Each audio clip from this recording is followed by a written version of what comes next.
And blessed to be a part of your day. Kevin Miller in the morning, KIDO Talk Radio. Coming up, we'll speak to Barb and Sunny Slope, Lee Joe. But first, we're joined by Patrick O'Donnell, author of The Unknowns, the untold story of America's unknown soldier and World War I's most decorated heroes who brought him home. Mr. O'Donnell, thank you for joining us.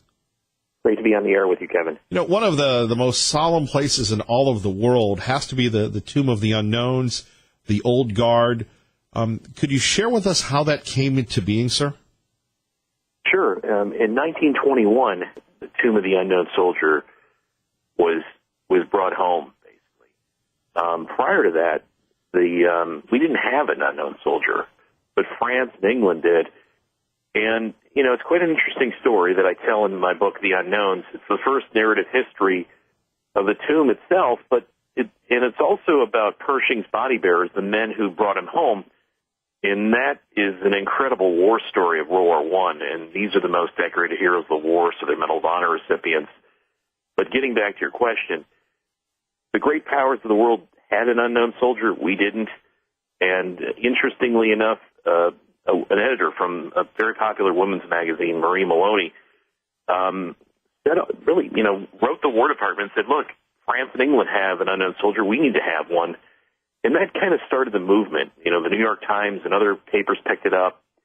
And a congressman in New York City, Hamilton Fish, who was an officer, a white officer in a black unit, black and Puerto Rican unit, known as the Harlem Hellfighters, an incredible unit that, that fought, in the American Army as well as the French Army.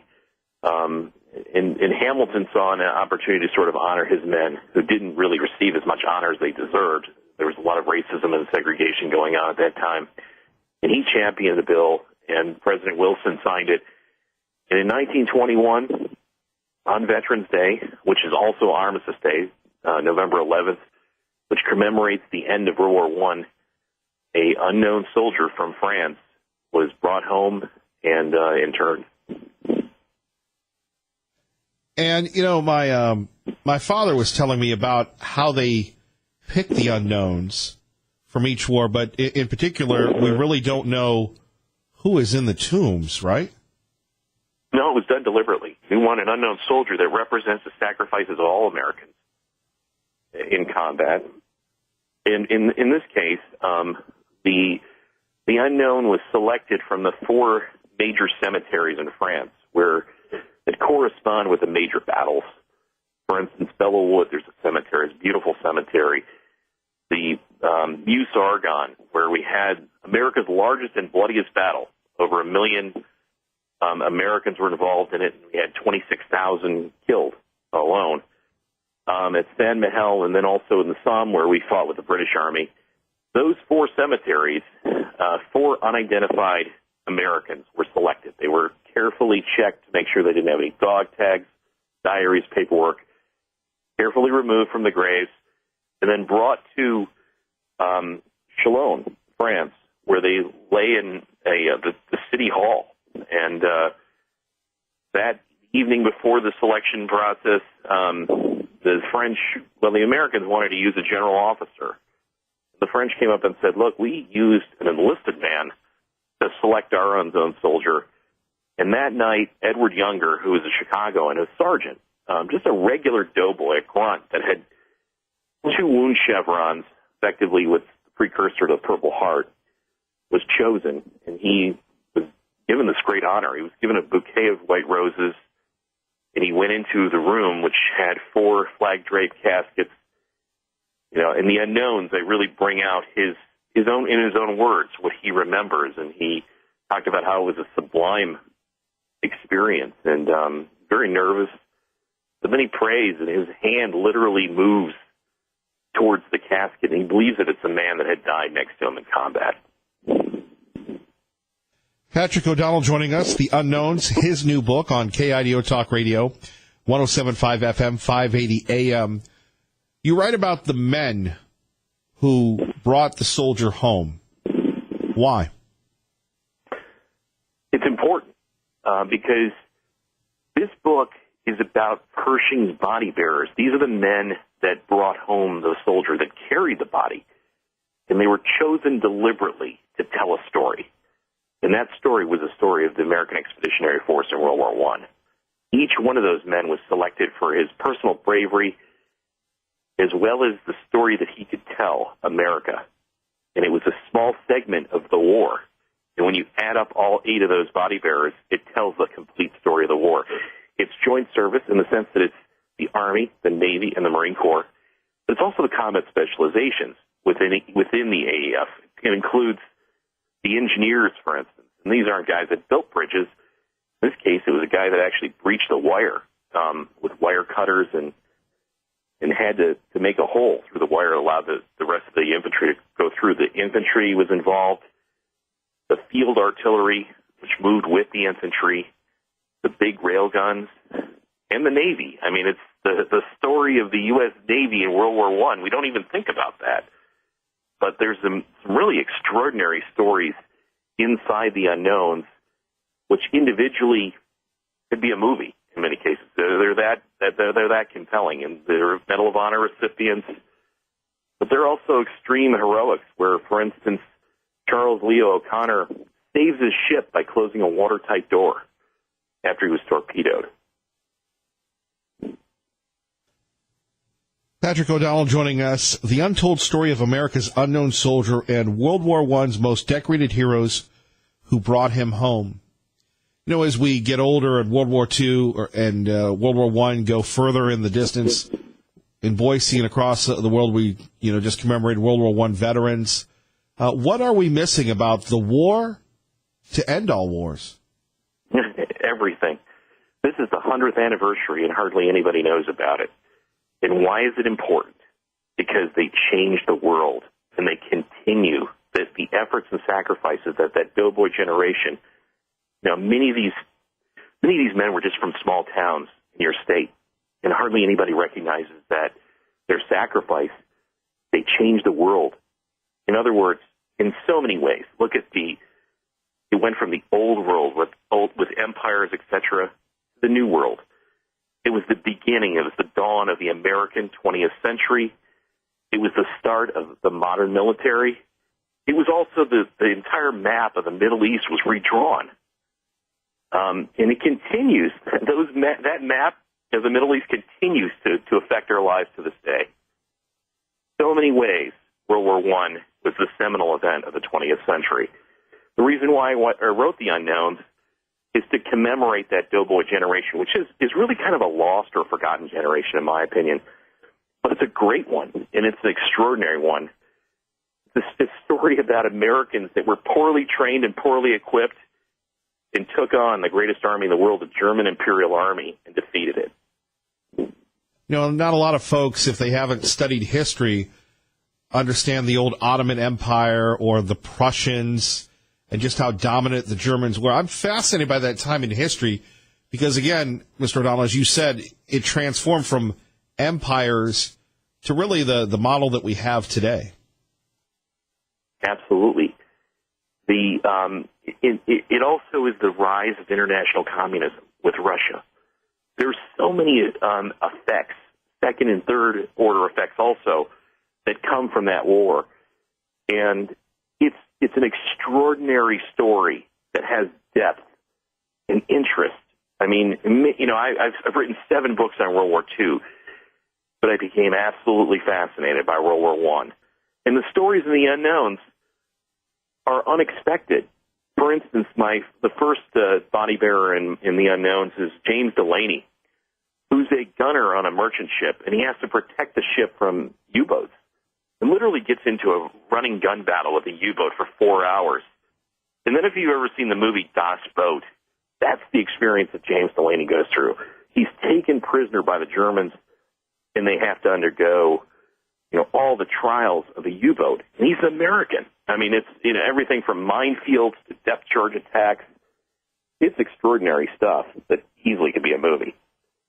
Amazing. And then we go back to the brutality, the harsh brutality of World War I, the mustard gas, the trench warfare that, according to international treaties, we don't use those things anymore, but it was all fair game back then.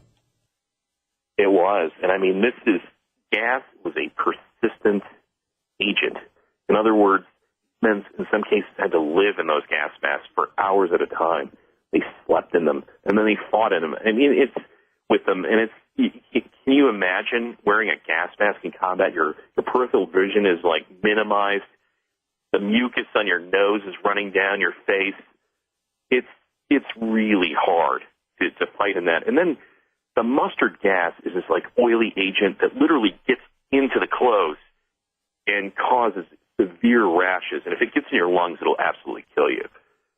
This was a brutal war.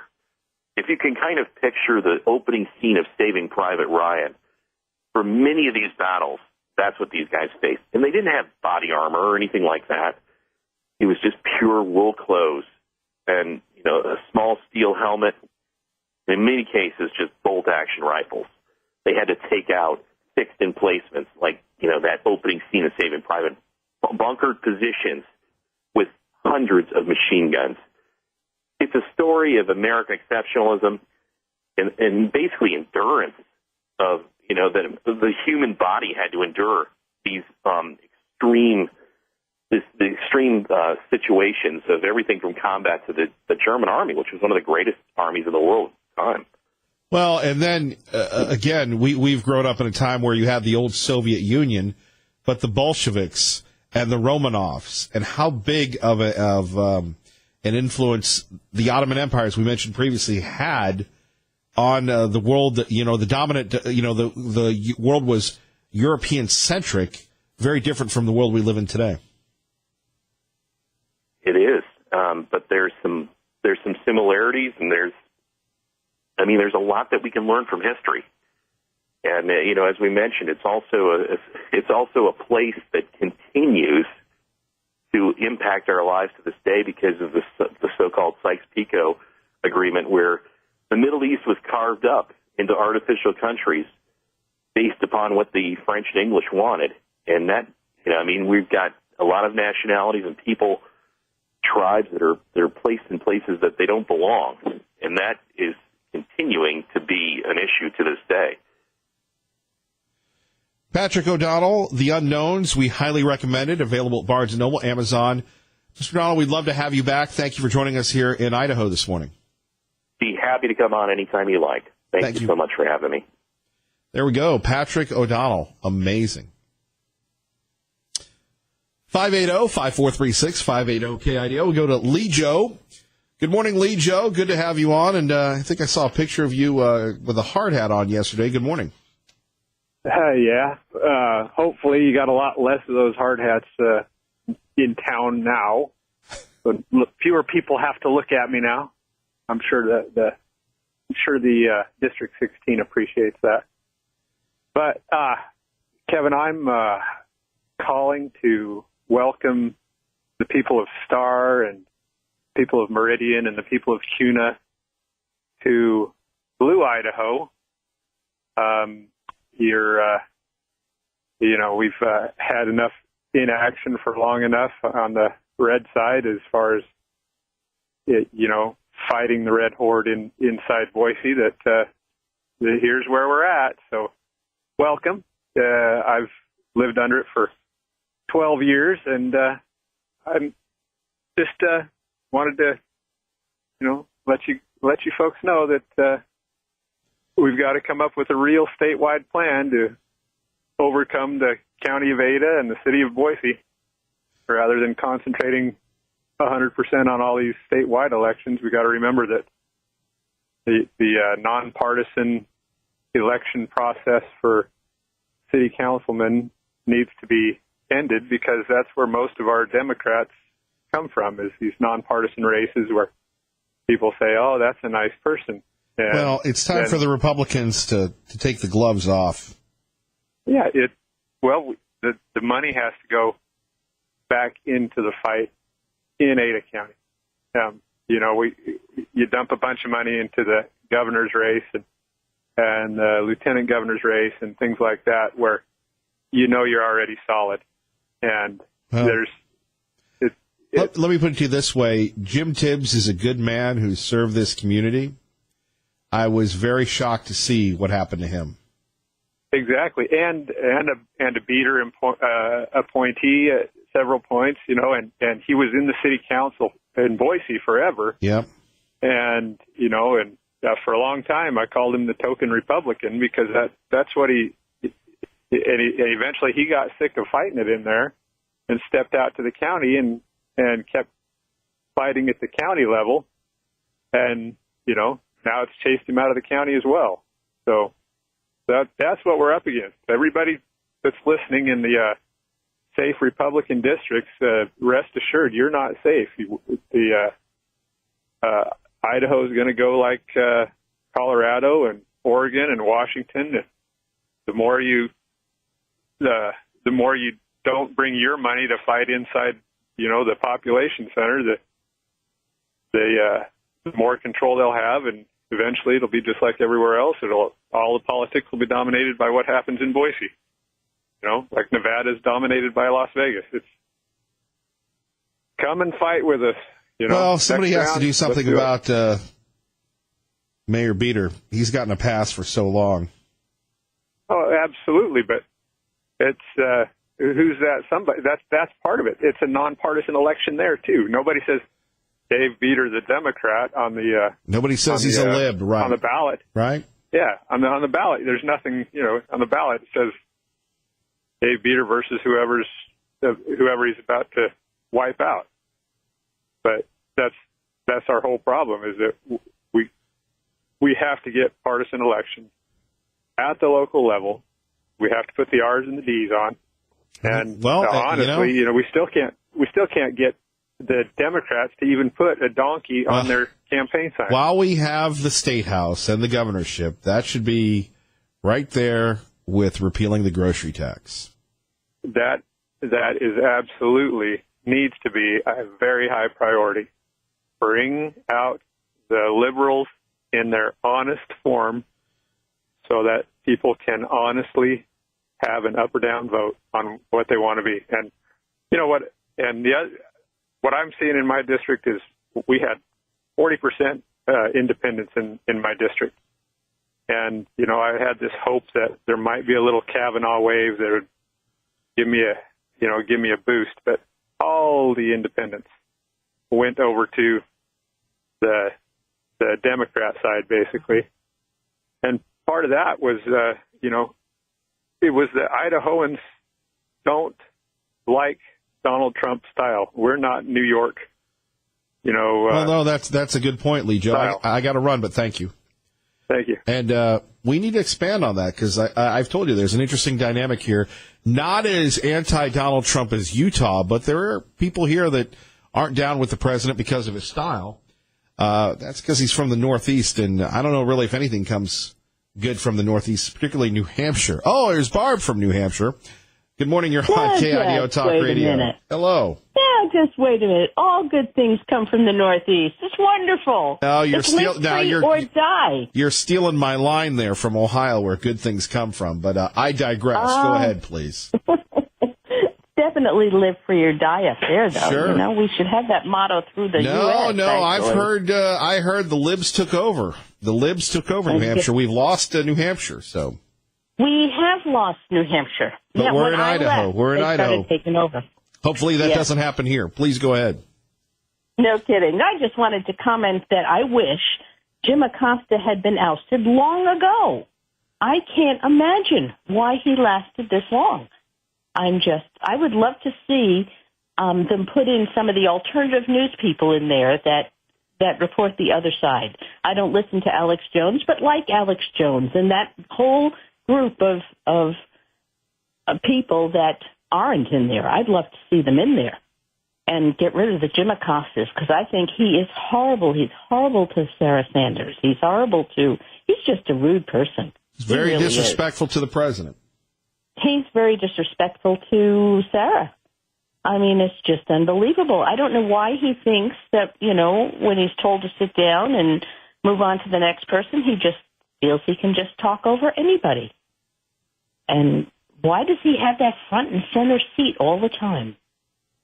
Do you know that? They get assigned those seats. Well, he needs to be assigned a seat in another room if he comes back. Maybe labeled men's room or something. I don't know. He is, yeah, I'm so thrilled. I'm also wanted to comment that I too am shocked at how many votes Paulette Jordan got, but even more shocked that this Ocasio-Cortez made it in. She has less between the ears than Paulette Jordan. I mean, it shows you the mentality of the folks in New York, though. Oh, gosh, yes. I cannot imagine it.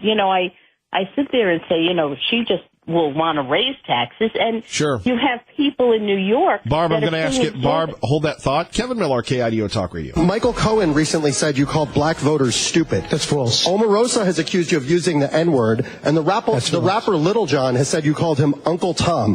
What's your response? I don't know who Little John is. He was on The Apprentice. I don't know. Oh, he was? Okay. Yeah. Oh, I see. Have you ever made racist remarks? No, I would never do that, and I don't use racist remarks. And you know what? If I did, you would have known about it. I've been hearing there are tapes for years and years. There are tapes.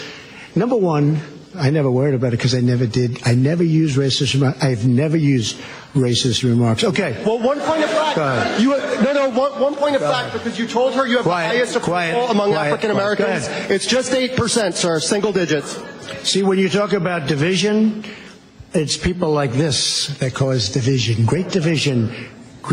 No, point of fact is that I never used a racist remark. That's the point of fact. Who are you from? I'm from Yahoo News. We know Yahoo, no, good. He's a Yahoo. We'll talk about it next. You're listening to 107.5 FM, 580 AM. From the White House to your house, John Decker joins us now, Fox News Radio. And what a day you and the press corps and the president had yesterday, sir. Well, I would say so. It was an unbelievable day in terms of the news cycle constantly moving in a different direction. First talking about the midterm elections, then it's announced the president's going to hold a press conference. It's a 90-minute long press conference. He took dozens of questions. And then in the afternoon, we learned that the president has essentially fired his attorney general, Jeff Sessions. So a constantly moving, changing news cycle. And it was just an unbelievable day here at the White House. John Decker, what was it like in the room? I was watching it live, saw your question with the president, and he was moving. I don't think, have we ever seen anything like that, ever? No. The answer is no, I haven't seen anything like that. But this has been building. The president and Jim Acosta clearly do not like one another. And, I think the antipathy that Jim Acosta feels for the president is pretty apparent in the manner in which he asks questions of the president. And the president clearly doesn't like the fact that Jim does not afford the president any modicum of respect. And so this is building, and we saw, sort of the outgrowth of that antipathy yesterday. Jim Acosta, I'm sure you're reporting, he has had his White House press credentials suspended by the White House. I don't know for how long, but the White House says until further notice. And so that's where things stand on that front. I think that Jim could have handled things better. I think the president could have handled things better. But I think that, when all is said and done, Jim started out when he was called upon, not with a question, but with trying to engage the president in some sort of debate.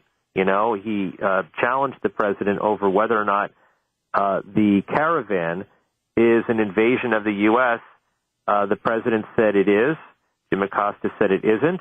And, that's not a question. It's more of a debate. And for me, I just want to ask a question of the president. And the president did call on me, 2 people after Jim Acosta. And I asked a question that was a hard-hitting question, but in a respectful manner. Well, and I did notice that, John, and it just seems the tone, and, from our perch here in Idaho, you're thinking, whether you like the person or not, there seems to be a lack of respect for the audience, for the office of the president. You've got the Yahoo reporter. You've got Jim Acosta, as you just noted. His first statement was, I'm going to challenge you, and I'm going, I didn't know this was Monday Night Raw or SmackDown. Well, here's the thing. I think that for the president, he does like give and take with reporters, and he does like mixing it up with reporters. I think that give and take, and mixing it up with Jim Acosta is something that there's a part of the president that enjoys it, and there clearly is a part of the president that does not enjoy it. And you saw what happens when the president does not enjoy it, which is what happened yesterday. Well, let's talk a little bit about Jeff Sessions. We knew him well. Now we have people speculating that there's a secret Mueller report. And, I mean, people are just, I mean, we just had a pretty competitive midterms, and we're already moving on to prosecutions and this, that, and the other. Your thoughts on the Attorney General being asked to resign, and from what we hear, the Chief of Staff, no, you're leaving today. You're not leaving on Friday. Well, the president is another person the president did not get along well with, and we see, the upshot of that.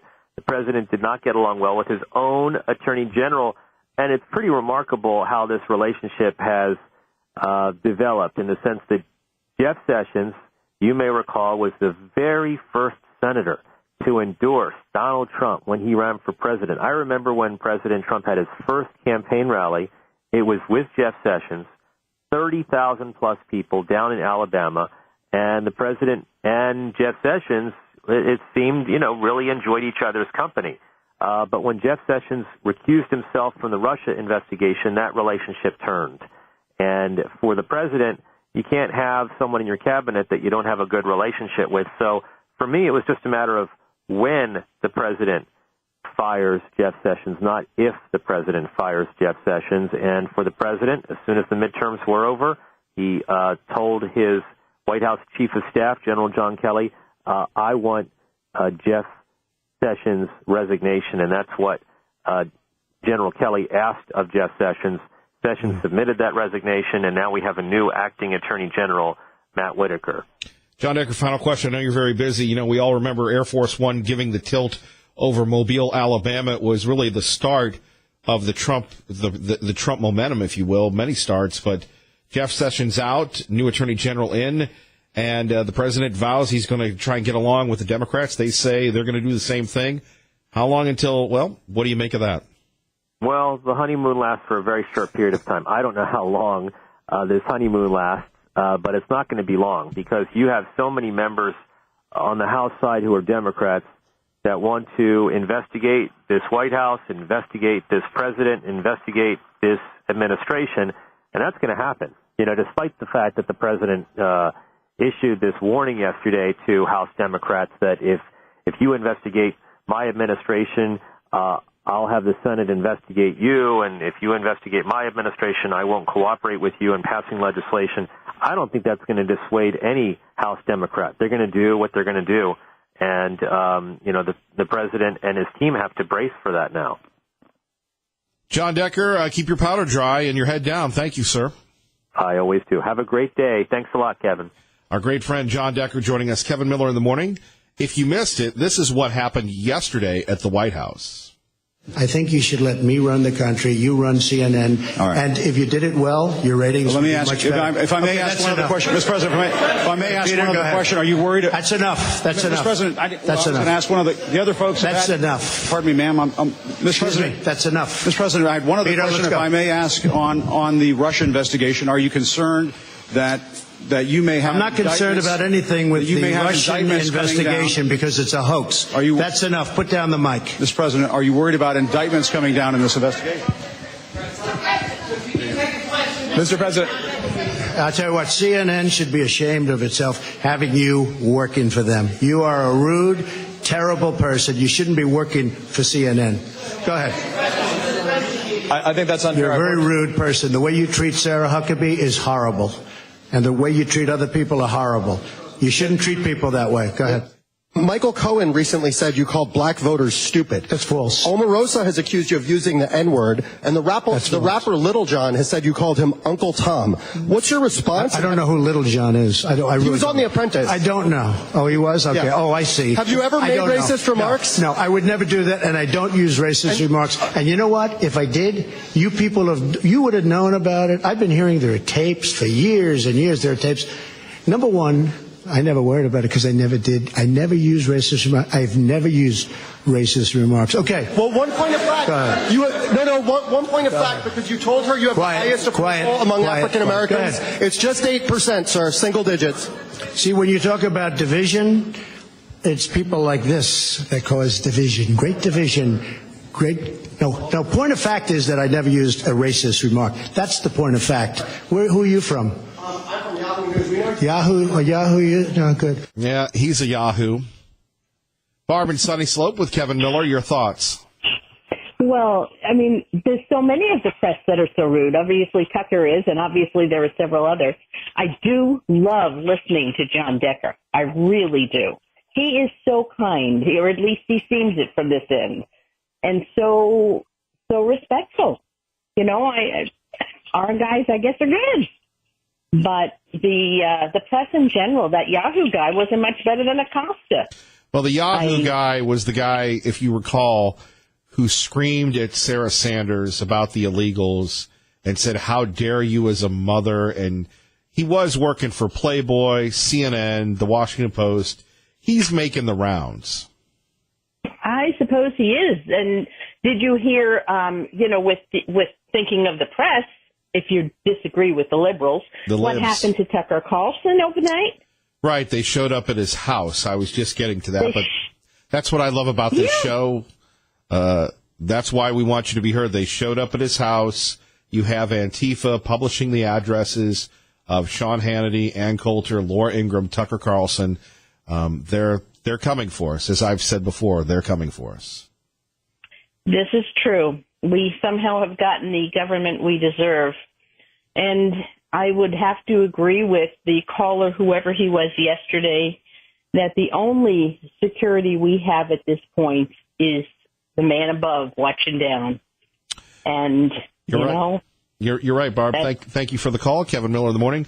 KIDO Talk Radio, more shenanigans. So, Mr. President, if it's if it's unfair to the country and it's costing millions of dollars, why don't you just give him the mic, please? I've answered the question. Okay. Go ahead, take the. Well, I'll give you voters. I will give you voter suppression. You just have to sit down, please. Sit down. I didn't call you. I'll give you voter suppression. Take a look at the CNN polls, how inaccurate they were. That's called voter suppression. Go ahead, please. Thank you, Mr. President. I'm not responding. I'm responding to. Excuse me. I'm not responding to you. I'm talking to this gentleman. Would you please sit down? Excuse me.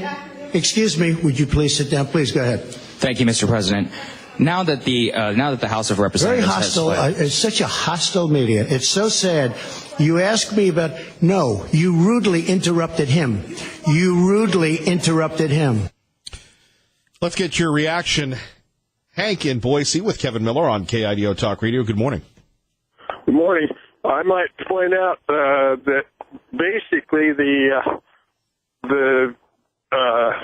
Republican incumbents in the House believed in the press Kool-Aid. In other words, when they all jumped in the queue on the queue line, ABC, NBC, Washington Times with the blue wave, it convinced enough and intimidated enough House Republicans to retire. And if it wasn't for the retirements, I think we would have kept the House. I totally agree with you on that. And I think Rush Limbaugh also made a point, and I think he was correct on it. I'm not so sure that Pelosi is going to end up in this battleship becoming the next speaker. I think a lot of these newer Democrats are even more radical than she is, and right. are full-blown socialists. And I think that she's looked upon as a fuddy-duddy by many of these people, and she may not end up being speaker at this next Congress. I wouldn't be totally surprised if the Democrats elect somebody else. Hank, great thoughts. More of your thoughts next. Kevin Miller, phone number's here, 580-5436, 580-KIDO. Don't forget, Kevin Miller's Cash is back. Your chance to win up to $5,000 on KIDO Talk Radio. All you have to do is listen to me at 6 a.m., 8 a.m., and I'll give you the code. And you can go to KIDOTalkRadio.com, type in the code word. And the more code words you get, the greater your chances are to win $5,000. And don't forget, Sean Hannity, weekday afternoons, 3 to 6. Listen in the 3 o'clock hour for me to give you the code word as well. Coming up next, the president versus the press. Who do you trust? Kevin Miller in the morning, KIDO Talk Radio. Seems like the president, the press, Jim Acosta, And Jeff Sessions had a bad day. Joining us now, the publisher of the Gem State Patriot, Tea Party Bob. Good morning. Good morning, Mr. Miller. Great show this morning, as usual. Thank you. You know, I know you care about Jeff Sessions, but he had to go. You know, he worked hard to enforce our immigration laws, but he has done nothing to unravel the scandal with the FBI and the Justice Department and a cover-up with Hillary Clinton. And I believe that's the reason that he was fired, along with the recusal in the Mueller investigation. You know, we need an AG that's going to fight for the president, not one who sits on the sidelines and watches the embedded bureaucracy cover up all of the sins of the Obama administration. By the way, that protest call for today at 5 o'clock is being run by an organization called Common Dreams, which is a 501c progressive news website founded by Craig Brown, a political consultant and a well-known progressive. Just a few words about Brad and the grocery tax. Well, and for people that don't know, last hour we had an email that there's going to be some protest across the country and in Boise at 5 because you have the libs perpetrating this lie that Trump firing, the president firing the attorney general, the former attorney general, is illegal, and you're probably going to have people gullible that will believe it. Well, you know, again, it's an NGO, another progressive group, and if people want to believe it, there's not much we can do about that, can we? They will believe what they want to believe. All we can do is tell them what the truth is. As I've said before, I don't trust Brad Little to live up to his campaign commitment to end the grocery tax. Now, wait a minute. Wait a minute. Here you have the President of the United States making peace with Nancy Pelosi and everything else. Maybe it's time for you and the governor-elect and others to have a honeymoon. No. You're not willing to have a honeymoon? You're not willing to have a honeymoon with Brad Little? No, honeymoon is over. You know, he made a campaign commitment to end the grocery tax, and I believe that he's not going to do it with the implementation of Medicaid expansion. I'd like to know where they're going to come up with the $40 million in funds that it's going to take to get this started. You know, where do you think the legislature is going to get this money from? Do you think they're going to take it from the education fund for this socialistic project? Now, wait a minute. What are you talking about? We're getting the money from Washington. It's free money. Yeah, that's right, Kevin. It's all free. Nobody ever has to pay it back, right? Right. But as I have said many times before, this will bankrupt this state if they take it on, because the government is going to cut these funds. If Trump stays in for another 6 years, this is going to get cut along the way. It has to. You cannot keep up trillion-dollar deficits every year. It doesn't work. Well, you know, you're a buzzkill this morning. Yes, I am. And so is Jim Acosta. You know, it looks like the liberal press are going to continue to attack the president, and Acosta's leading the pack. You know, the White House did the right thing by pulling his fast, and surely within the bounds of, should we say, political correctness. You know, the press conferences are held for the people of this country, not for the press. Good point. Good morning, Dave. And I'm Kevin Miller on your home for Glenn Beck and Dave Ramsey. KIDO Talk Radio. Don't forget, Kevin Miller's Cash is back. Your chance to win up to $5,000 on KIDO Talk Radio. Details at KIDOTalkRadio.com. Fox News next. Stay tuned.